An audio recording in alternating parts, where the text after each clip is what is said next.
Dieu ne fait régner aucun homme qu'il n'a pas encore brisé. Lorsque Israël a demandé un roi, Dieu leur a donné le roi du peuple. C'est Israël qui a fait régner Saül. Et Saül était un homme qui n'était pas brisé. Mais lorsque Dieu voulait maintenant se choisir un homme selon son cœur, il a choisi à l'âge de 17 ans, mais il l'a fait régner à l'âge de 30 ans. Et donc pendant tout l'intervalle de 13 ans, il était d'abord en train de le briser. Dieu ne peut pas faire régner un homme qu'il n'a pas brisé. Sinon cet homme risque de vouloir devenir comme Dieu.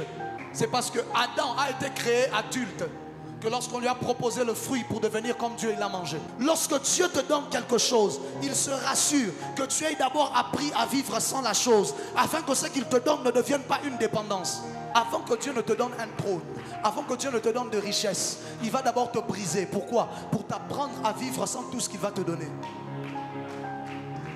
Afin que même quand il t'emmènera ces choses-là, que ces choses-là ne deviennent pas ton Dieu. Parce que tu sauras que ça n'a aucune valeur. Tu as vécu sans ça. Tu as été sans ça.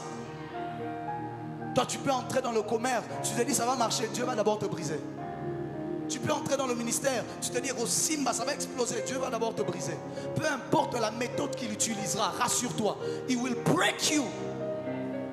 Il va d'abord se rassurer de te briser. Avant de donner à Christ la gloire, il a d'abord jeté sur la croix. Christ lui-même a regardé, il a dit, hey, mon père, pourquoi tu m'as abandonné? Non, je te brise d'abord. Avant que tu viennes t'asseoir à ma droite, que tu viennes profiter du règne avec moi, avant que tu ne viennes régner avec moi, je dois d'abord te briser par la croix.